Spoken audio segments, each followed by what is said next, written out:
Buenas noches, bienvenidos al banquillo, gracias por estar con nosotros. Hoy vamos a abordar temas relacionados con la salud, la política y la comunicación. Polifacético, nuestro invitado de hoy es un respetado médico cirujano con especialidad en urología, el doctor Denis Chirino. Doctor, gracias por estar con nosotros, bienvenido. Bueno, y voy a arrancar con esta multiplicidad de actividades que tiene. ¿Se siente bien en política? ¿Es lo que esperaba o se ha llevado sorpresas que nunca las imaginó? Gracias por estar con nosotros. Gracias, licenciado Rosendo García. Claro, en el ámbito de lo que es la política, me he llevado sorpresas. Indudablemente yo creí que esto era diferente, que había más participación, había oportunidad de que uno pues, pudiera en alguna medida disentir en algunas cosas, pero también ser contundentes y ser en ciertos aspectos de la política colaborativo para poder desarrollar y mejorar algunos aspectos de los cuales uno tiene conocimiento, como es en el área de la salud. Entonces creía de que había más oportunidad, pero ahora yo me siento casi frustrado porque no he podido hacer ni una tan sola mejoría en la institución donde yo me he desarrollado como cirujano, como es el Hospital de Escuela. Casualmente, hoy que visitaba el Hospital de Escuela en la mañana, encontré una gran cantidad de enfermeras que me decían, doctor, ayúdenos porque tenemos 8 meses que no nos pagan. Y eso le duele a uno porque son compañeros de trabajo que uno los ha visto, cómo han desarrollado su empeño, su abnegación por los pacientes, y llegar a esa altura donde no tengan pero ni un sueldo que se merecen por su trabajo, eso le molesta a uno y ellos le dicen y le piden a uno por ser compañero, pero también por ser parte hoy en día de esa estructura política que prácticamente está al servicio de la población manejando el gobierno de Honduras. Me dice que se siente frustrado, pero en medio de todos estos problemas que se han estado enfrentando, observa rutas de solución que pueden venir entendimientos después de casi un año dentro de la administración pública y que el 2023, a pesar de lo que nos dicen los expertos, tendremos en el mundo recesión, inflación y los conflictos políticos que aquí en el país no paran. ¿Ve respuestas favorables el próximo año o seguiremos en lo mismo? Uno nunca pierde la esperanza y siempre uno debe de ir soñando y pensando qué vamos a hacer el día de mañana, siempre ser futurista. Yo avisoro que el próximo año tienen que haber cambios sustanciales, no solamente en las personas que manejan las instituciones. El problema es que a veces uno piensa que las instituciones las va a cambiar una sola persona. No, las instituciones debe dársele oportunidad como institución. Es decir, el equipo de trabajo, un equipo de trabajo bien organizado, con buena planificación, con buena organización, con buena estrategia, nosotros pensamos que sí va a haber cambios el próximo año y eso esperamos porque el pueblo hondureño salió masivamente a votar porque creían que este partido, como es el Partido Libertad y Refundación, al cual dignamente represento, iba o tienen que hacer los cambios estructurales que en materia de salud espera el pueblo hondureño, el Estado de Honduras, el gobierno y todas sus instituciones tienen que contribuir a mejorar la salud. Una sola persona en la Secretaría de Salud no va a hacer los cambios, necesita un equipo de trabajo y por eso nosotros desde el Congreso apoyamos todas las iniciativas de ley, todos los decretos y estamos anuentes a dar todo lo que está de parte de nosotros para poder alcanzar las metas que nos propusimos al inicio antes de comenzar este gobierno. Ahora bien, es importante recargar a la población que para poder hacer esos cambios necesitamos cambiar nosotros. Si nosotros en nuestro interior no cambiamos, difícilmente vamos a hacer cambiar a Honduras. Hoy casualmente yo visualizaba muchos pacientes que necesitan operarse, que necesitan cirugías y ellos van buscando una atención médica y me decía uno de los pacientes, doctor, fíjese que no pude conseguir la epinefrina que me solicitaron para poder operarme. Y eso le molesta a uno porque dice uno, bueno, entonces no hay capacidad de respuesta en las instituciones en este momento para aliviar la salud de estos pacientes. En eso tenemos que centrarnos. Nosotros tenemos que cambiar el rostro, un rostro humano, darle a esas instituciones del Estado, sobre todo en el área de salud, porque la gente lo que quiere es que hayan cambios tangibles. No, ya no se pueden estar dando campañas de política que vamos a mejorar. No, la gente quiere que ya lo hagamos. Y tenemos la esperanza que el próximo año vamos a enrumbar la situación de la salud en este país. ¿Les han fallado algunas amistades, compañeros que estuvieron en la lucha para dar, y en esto vamos a ser claros, doctor Chirino, no una respuesta al 100% porque esto es imposible, pero al menos tener la satisfacción que ciertos porcentajes de hondureños que van por una tensión se encuentre una respuesta positiva para ellos, no prolongar, como usted conoce bien el sistema, intervenciones que son para mañana, pero se las van a practicar en noviembre del próximo año. Y ojo, que con esto no queremos señalar que eso está pasando solo ahora, esto es histórico, pero siempre que se acude a cambios dentro de la administración pública, se va con esa esperanza a votar. Así es correcto. Y por eso le decía yo, la gente, el pueblo hondureño, nuestros compatriotas, salieron a votar con una esperanza de un cambio. Y ellos están visualizando que ya debe darse el cambio, porque usted bien lo decía, prácticamente 9, 10 meses de estar en el manejo de las instituciones del gobierno, ya cambios puntuales deberían de estarse dando. Y eso es importante porque decir, cuando usted acude a una institución del Estado, sobre todo el área de la salud, que es tan sensible, usted acude porque de repente quiere que la operen y no encuentra el tiempo, no encuentra el espacio para poder ser operado, entonces usted se frustra, la familia se frustra. Y eso es importante retomarlo porque nosotros no podemos seguir haciendo más de lo mismo. La gente quiere cambios, pero tenemos que visualizar el Sistema Nacional de Salud como un todo.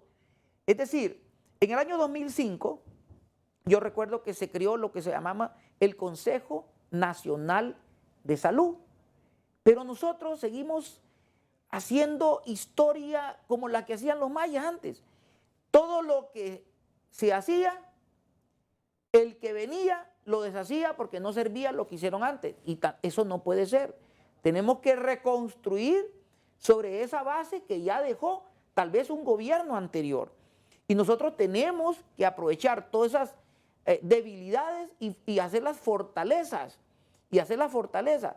Es decir, nosotros los cambios los tenemos que visualizar bajo un concepto de plan de nación, un plan de país, no a 4 años como dura un gobierno, sino a pensar por Honduras y hacer proyectos a 25 años, sí, por lo menos. Doctor Chirinos, y ese concepto desde el punto de vista médico que usted maneja, ¿lo tienen claro a nivel de la política vernácula?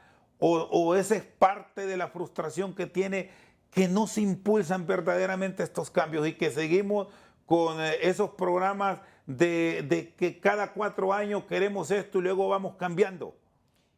Mire, cuando uno llega al ámbito político, yo como profesional de la medicina llegaba al ámbito político, me doy cuenta que muchas de las cosas que se dicen al final no se hacen.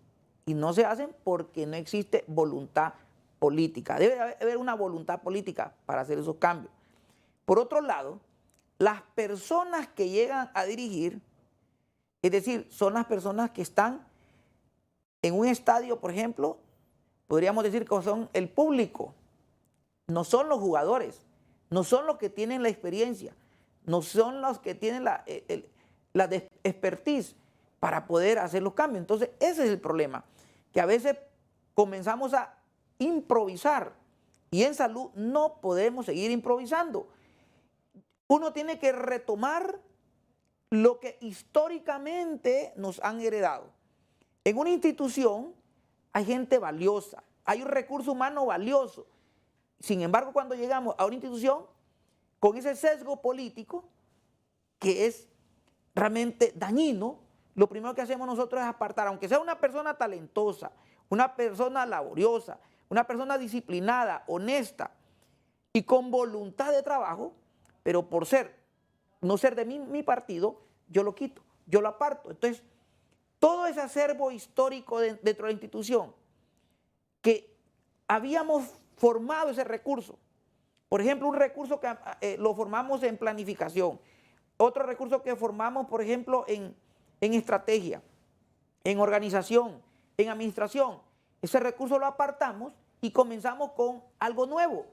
Entonces, ¿qué pasa? Todo eso, comenzar una institución como comenzando de cero y no retomamos a ese recurso humano que ya está formado y que le ha costado a Honduras, que le ha costado a las instituciones formarlo, lo desechamos y entonces vamos para atrás, vamos como el cangrejo para atrás. Sí, doctor Chirinos, y este tipo de conceptos son los que le han acarreado problemas con sus compañeros de Cámara, manejar este tipo de versiones alrededor del personal de una dependencia del Estado donde improvisar es riesgo. Claro, improvisar es riesgo, ¿sabe por qué? Porque la salud no tiene color político. La salud debe ser por capacidad. En la salud debe ser por técnicos, por investigadores, por científicos. Es decir, nosotros no podemos ir a improvisar en el área de la salud. Tenemos, por ejemplo, personas que se han dedicado por muchos años en direcciones y nosotros no retomamos ese acervo histórico que ellos tienen, esa formación que han tenido durante años de experiencia, tomarlos para que podamos proyectar lo que nosotros queremos en el futuro, lo perdemos.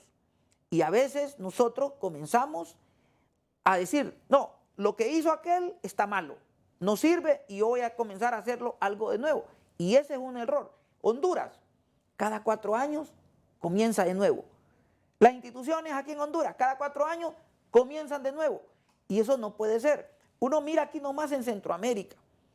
Uno de los países, por ejemplo, donde yo me formé en la especialidad de urología, en Costa Rica, yo miro cómo van formando su recurso humano.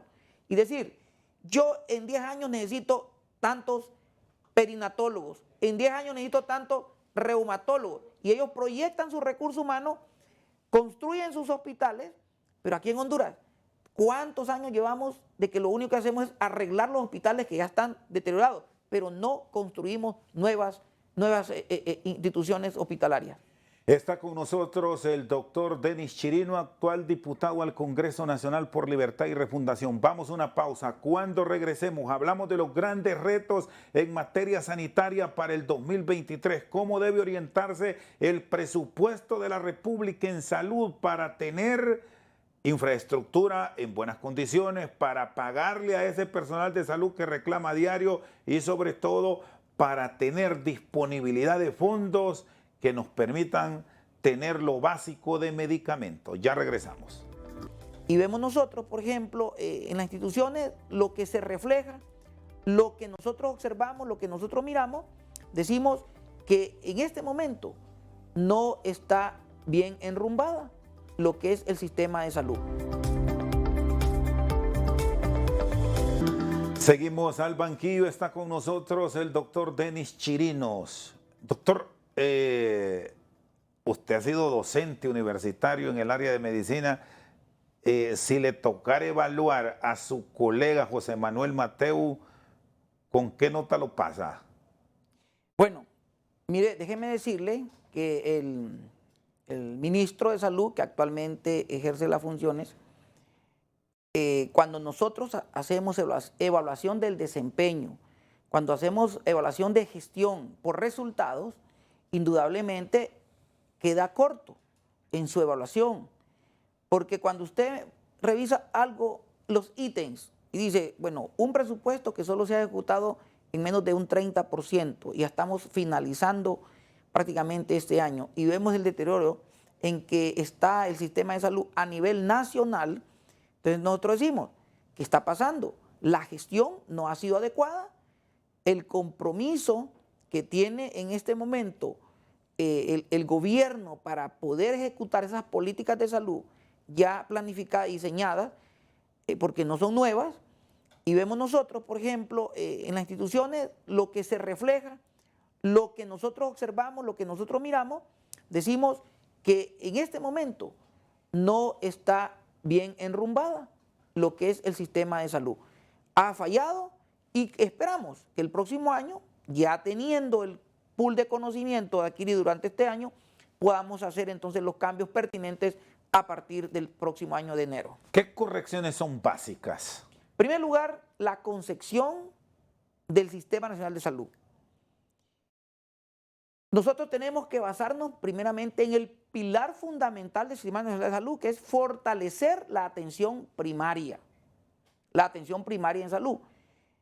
Usted me dirá, ¿en qué consiste eso? Bueno, este paciente que llega a una institución de atención, un nivel de atención superior, un diabético, por ejemplo, si nosotros hubiéramos empezado a educar a esta persona, a educar a la familia en la alimentación, evitar el sobrepeso, nosotros de repente, esta persona nunca hubiera llegado a un nivel superior con una enfermedad diabética descompensada, donde tiene que ingresarse, donde ya va con otros problemas agregados y que al final eso ocurrió en esta pandemia. Estos pacientes diabéticos descompensados, hipertensos, obesos, morían.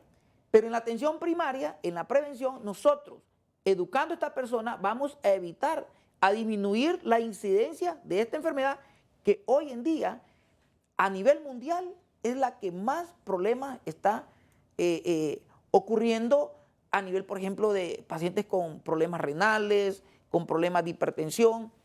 Y a veces la mala alimentación es lo que ocurre que tengamos obesos, que tengamos hipertensos, que tengamos diabéticos. Entonces, si un país donde el aumento de las enfermedades exógenas, un país subdesarrollado o en vías de desarrollo, donde las enfermedades son exógenas, nosotros podemos prevenirlas y podemos dar a nivel primario, fortalecer el nivel primario.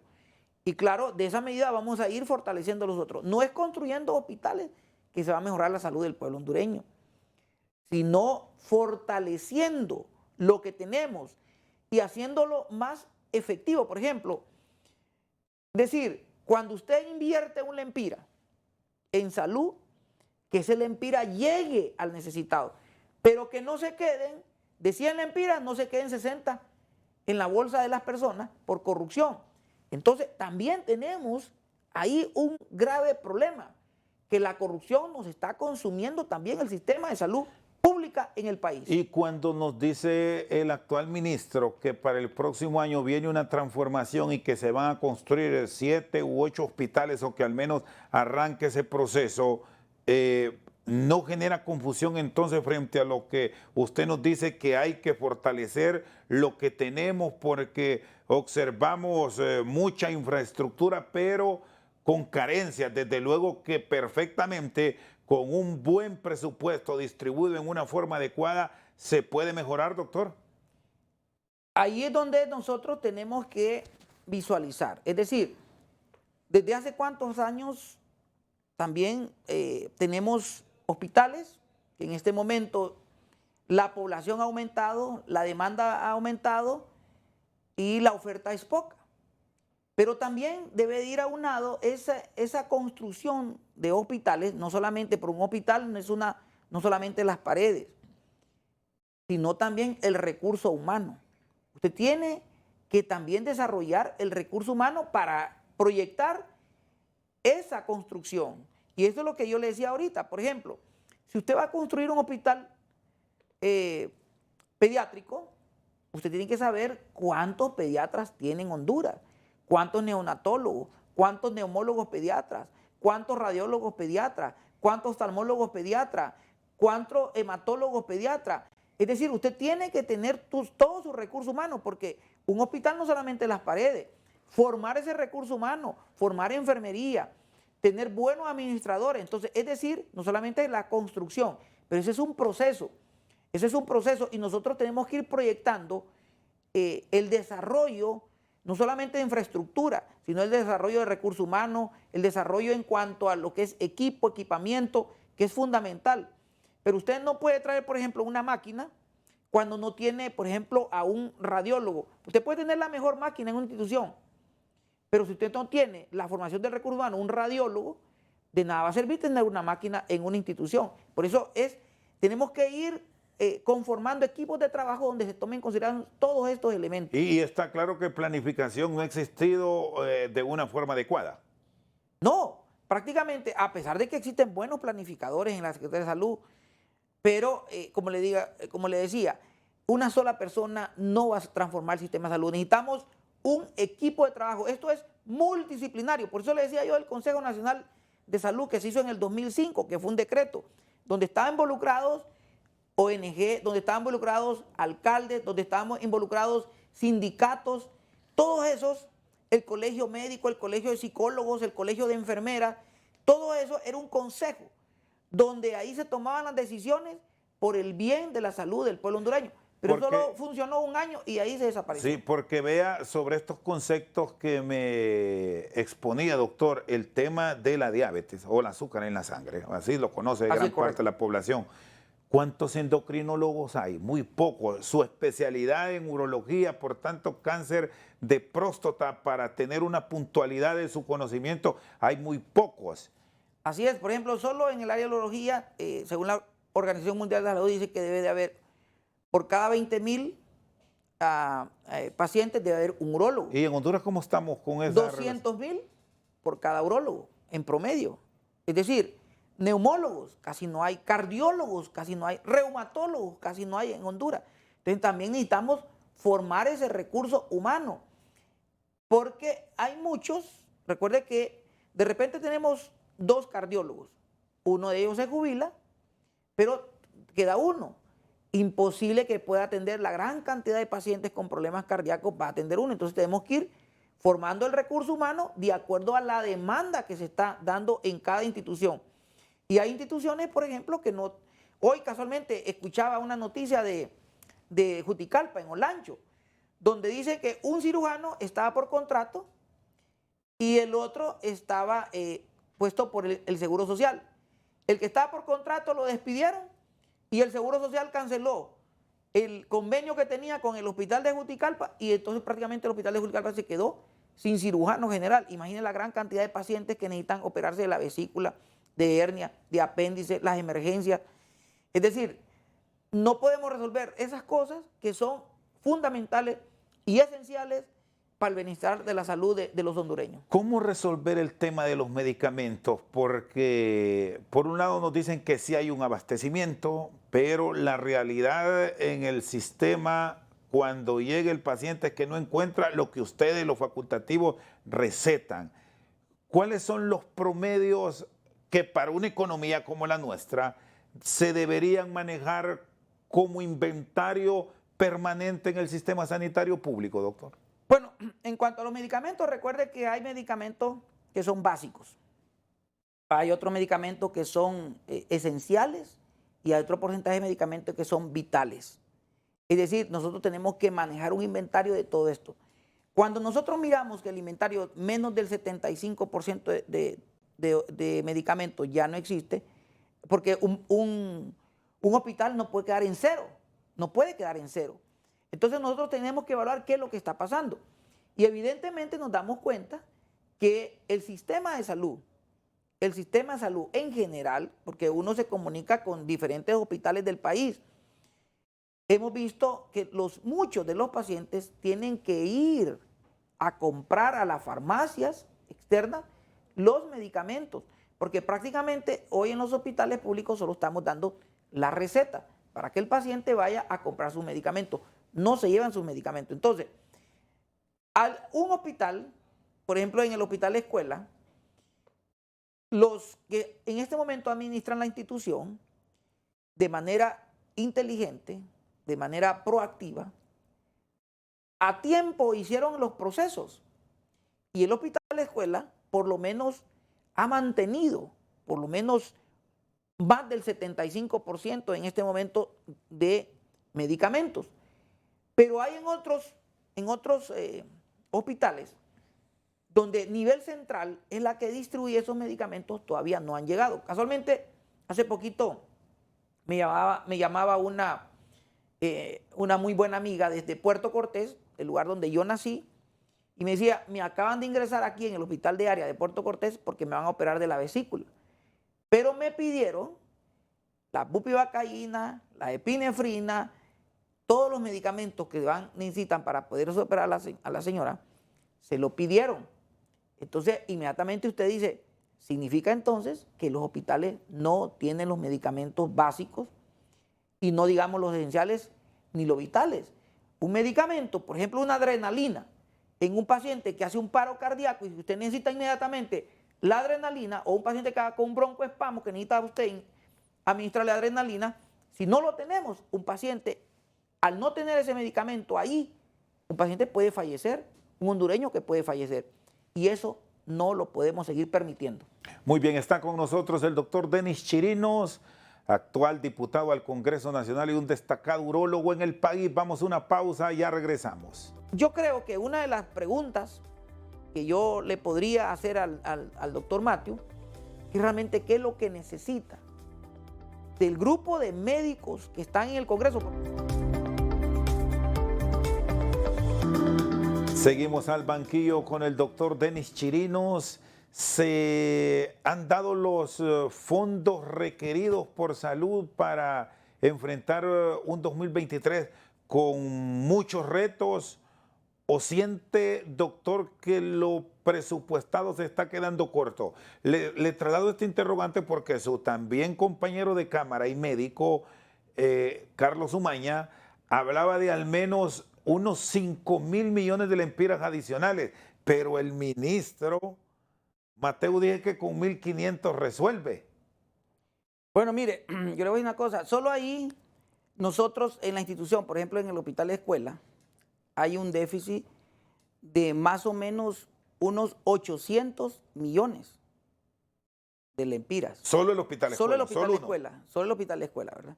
Y eso que ahorita estamos tratando de someter en el Congreso, que sea condonada la deuda que tiene con Hondutel, que tiene con la ENE, porque siendo una institución pública, indudablemente que utiliza todos esos, lo que es la ENE y lo que utiliza lo de Hondutel y la comunicación, pero es tan exagerada la cantidad de dinero que debe el hospital de escuela que hemos sometido eso al Congreso para ver si se le puede condonar la deuda al hospital de escuela. Y por eso aliviar un poco lo que es la deuda que tiene el hospital de escuela. Solo en la reconstrucción, por ejemplo, en este momento de los 6 quirófanos que están ahí sin poder utilizarse porque están prácticamente como una bodega, y necesitamos reconstruirlos para poder dar atención a esa gran cantidad de pacientes que necesitan sus cirugías y disminuir un poco lo que es la mora quirúrgica que está muy, pero muy alta en este momento. Entonces, solo para ello necesitamos por lo menos 400 millones de lempiras para poder reconstruir. Aparte, muchas de las instituciones hacen microgestión, solicitan a través de embajadas, Japón, Taiwán, Alemania, España, ayudan mucho a estas instituciones y han podido salir avante en ciertos proyectos porque estos organismos apoyan, entonces haciendo microgestión. Pero indudablemente que usted puede dar la mayor cantidad de recursos y siempre se va a quedar corto en lo que es el área de la salud. Lo que hay que es eficientar los recursos que tenemos y no despilfarrarlos. Doctor, con el tema del abastecimiento, ¿qué tanto se falló con eliminar el fideicomiso de salud? Hay quienes plantean que esto ha generado dificultades para tener cuadros básicos de medicinas en los hospitales. Usted que ha vivido en el hospital escuela, ¿qué comentarios tiene? Por eso le decía al inicio que no es lo mismo estar de espectador en un estadio, en la gradería, como estar de jugador Es diferente la percepción de ese partido. Es decir, nosotros, cuando analizamos la situación de los fideicomisos en lo que es el área de la salud, en ese momento nosotros dijimos, no es acertada esa decisión, es una mala decisión de eliminar a tabla rasa los fideicomisos. En salud no puede ser. En salud es completamente diferente. Procesos, por ejemplo, de compra de equipos que se habían llegado casi durante 2 años, que ya estaban por concluirse, a eliminar los fideicomisos, inmediatamente se paró todo ese trabajo de 2 años, se paró inmediatamente. También había un proceso de medicamentos que también inmediatamente se paró. Entonces, creo que la decisión de eliminar así radicalmente los fideicomisos no fue acertada. Sin embargo, sí habían otros fideicomisos en los cuales pues se había detectado que habían actos de corrupción. Sin embargo, no tenían que haber tomado en consideración los del área de la salud, sino que hacerlo de manera paulatina y no radical. Esto generó lo que hoy estamos viviendo, que es una situación de crisis que ya estamos en ella y que el pueblo hondureño lo está viviendo a nivel nacional en todos los hospitales del país. ¿Cómo subsanar, doctor? ¿Hay forma cómo enmendar ahora o la compra directa es la que va a prevalecer? Bueno, nosotros desde el mes de febrero, nosotros hicimos las observaciones y nos dijeron, no, esto en 6 meses a más tardar tenemos resuelto el problema. Sin embargo, hoy nos damos cuenta y estamos esperando el informe que tiene que dar la comisión especial que se nombró en el Congreso sobre asuntos particulares, especialmente sobre los medicamentos, porque se nombró esa comisión para que fuera a investigar. Sin embargo, uno de los de la comisión dijo en cierta ocasión de que probablemente durante este año ya no va a entrar los medicamentos. Eso nos preocupa porque prácticamente todo el año estuvimos con los hospitales prácticamente desabastecidos. Lo mismo lo dijo la doctora en el Instituto del Tórax, donde dijo y puso en alerta de que no había ni los medicamentos básicos del cuadro básico, no había en el tórax.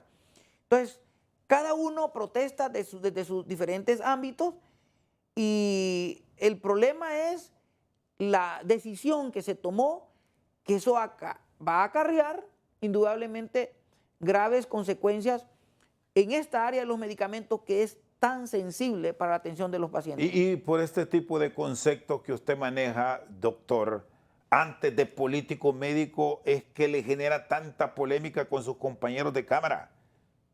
Bueno, ¿O han logrado limar asperezas en los últimos días?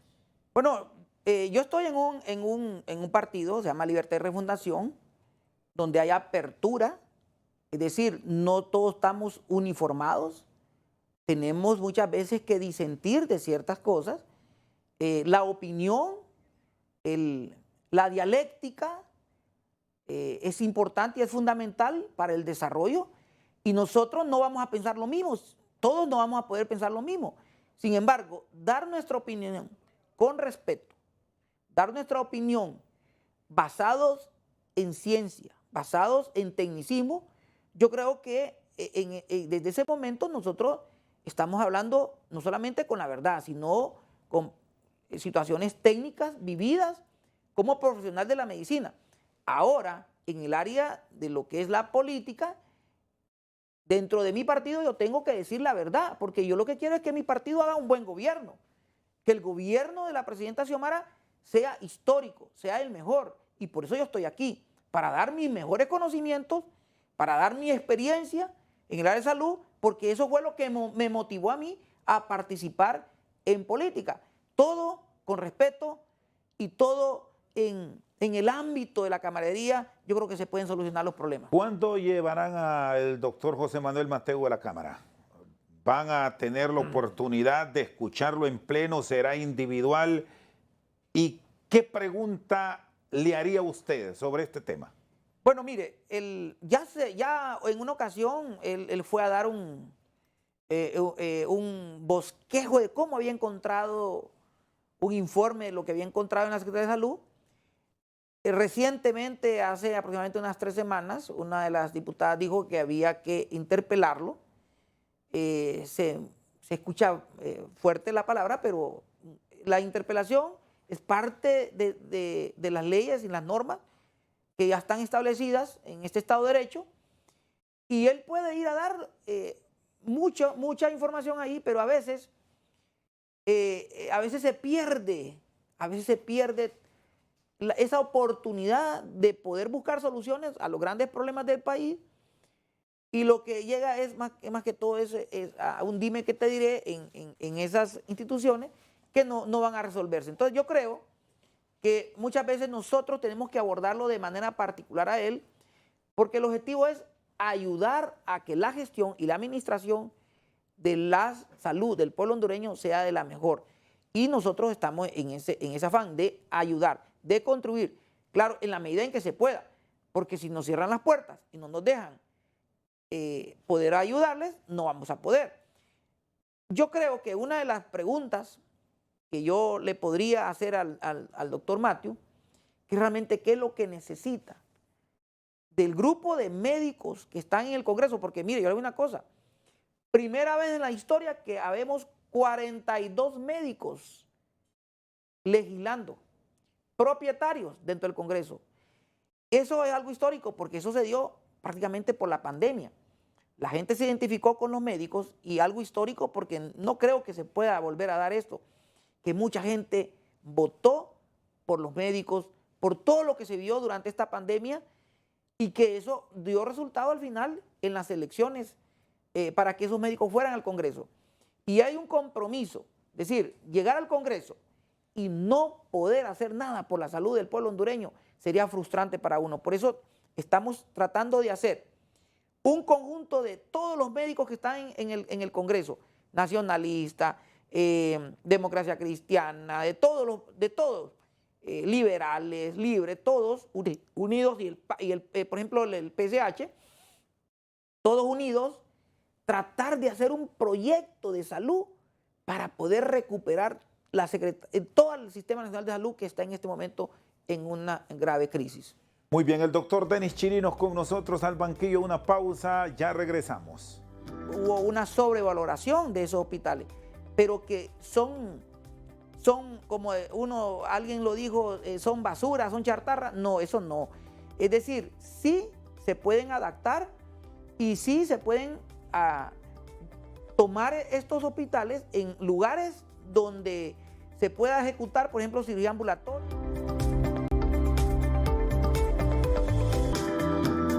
Seguimos al banquillo con el doctor Denis Chirinos.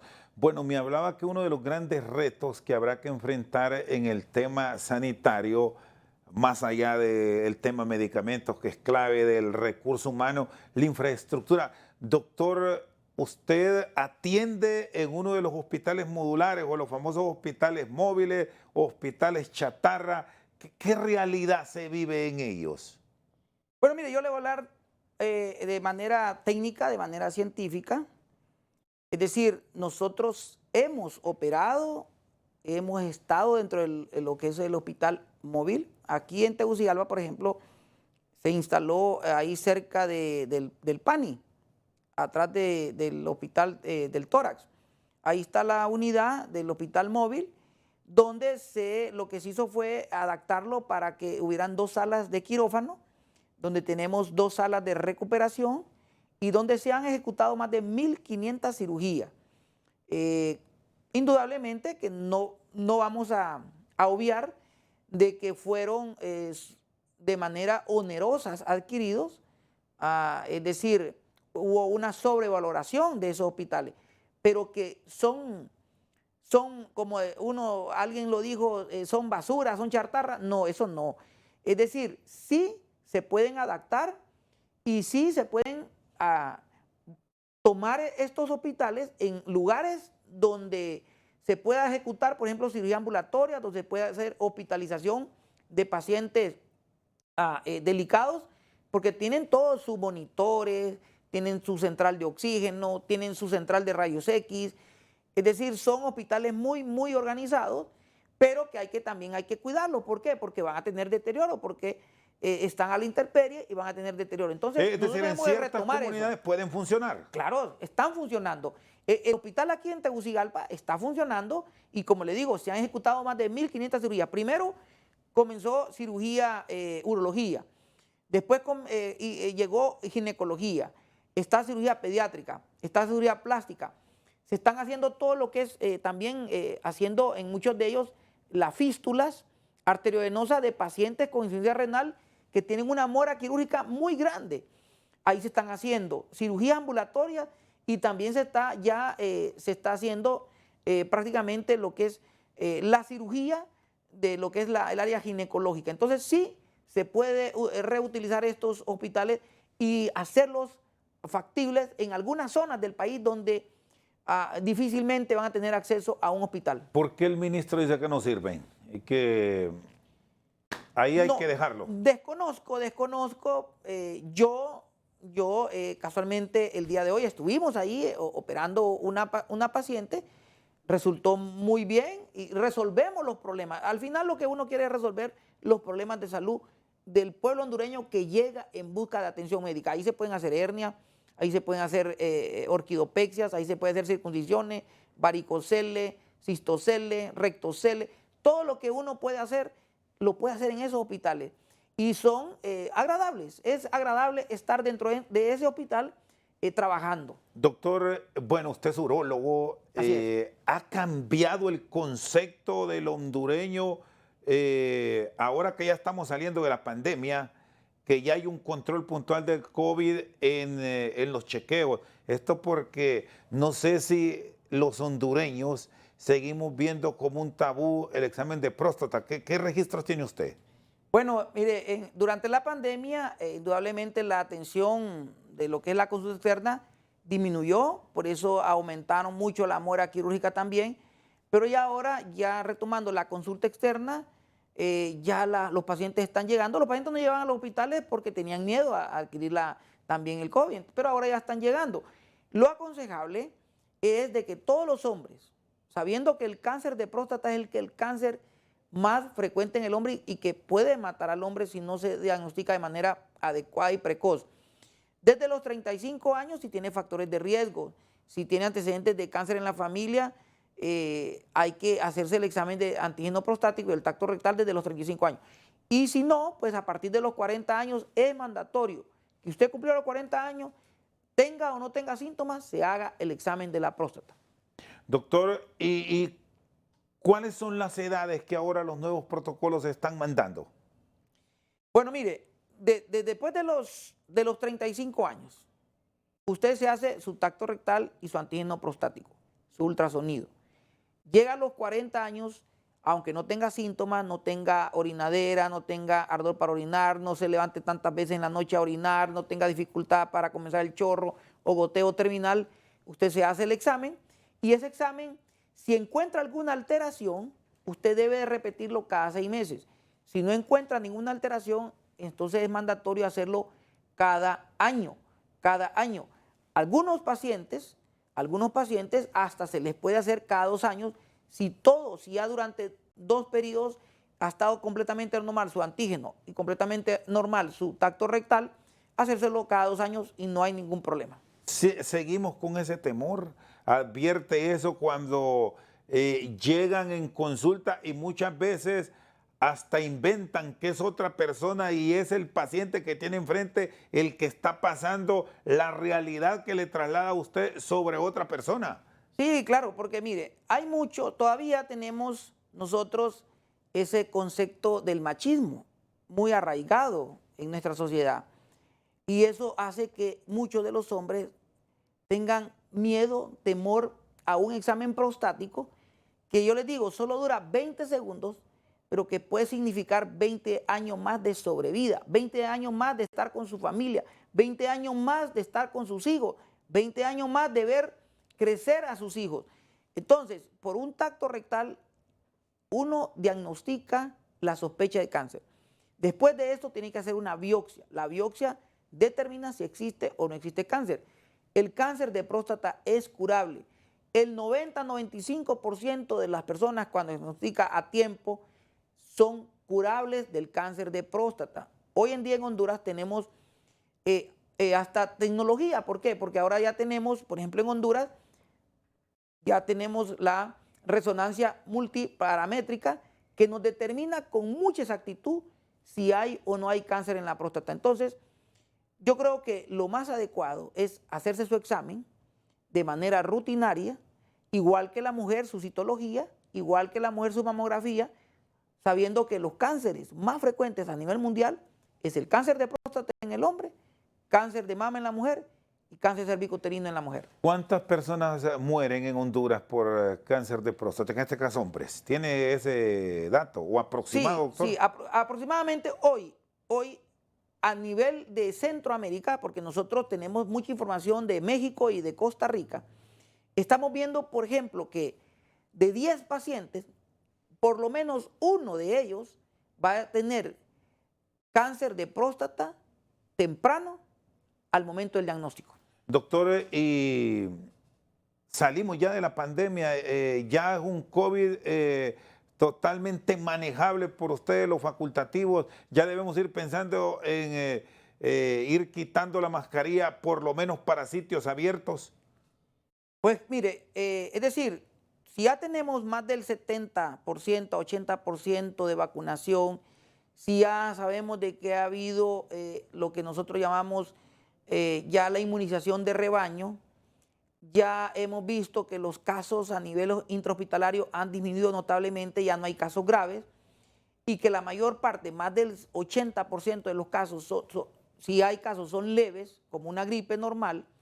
En áreas abiertas donde hay circulación de aire, donde no hay aglomeración de personas, sino áreas abiertas, podemos estarlo sin mascarilla, pero en áreas todavía donde es ambientes cerrados, donde de repente usted tiene factores de riesgo, diabetes, hipertensión, obesidad, compromiso de su sistema inmunológico, debería siempre mantener su mascarilla. Ahora, el buen uso de la mascarilla es importante, pero mucha gente anda con mascarilla, pero la anda o en el mentón o lo anda en la cabeza. Eso no le protege, mejor quítese la mascarilla, ¿verdad? Lo importante es mantener siempre las medidas generales para controlar y prevenir toda enfermedad, que sus aseo diario de sus manos con agua y jabón, y si usted siente que anda con procesos respiratorios, ponga su mascarilla, usted, si se siente enfermo, porque así protege de manera solidaria a la otra persona para que no le dé la enfermedad.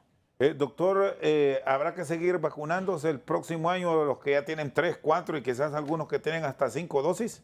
Bueno, la CDC, el Centro de Enfermedades Infecciosas, recomienda que se deben de aplicar estos refuerzos de vacunación hasta 4 dosis, es lo recomendable, pero sin embargo, no sabemos qué va a pasar en un futuro, si va a aparecer una nueva cepa, si va a tener que aplicarse otra dosis más.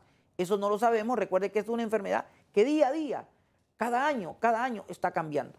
Doctor, le agradezco su tiempo por haber estado con nosotros al banquillo. ¿Sigue la persecución o ya están tranquilos en la Cámara? No, estamos tranquilos. Siempre, como le digo yo, siempre hay algunas situaciones que se dan, pero al final concluimos que todo es por el bien de Honduras. ¿Votarán unidos los 50 en la elección de la Corte?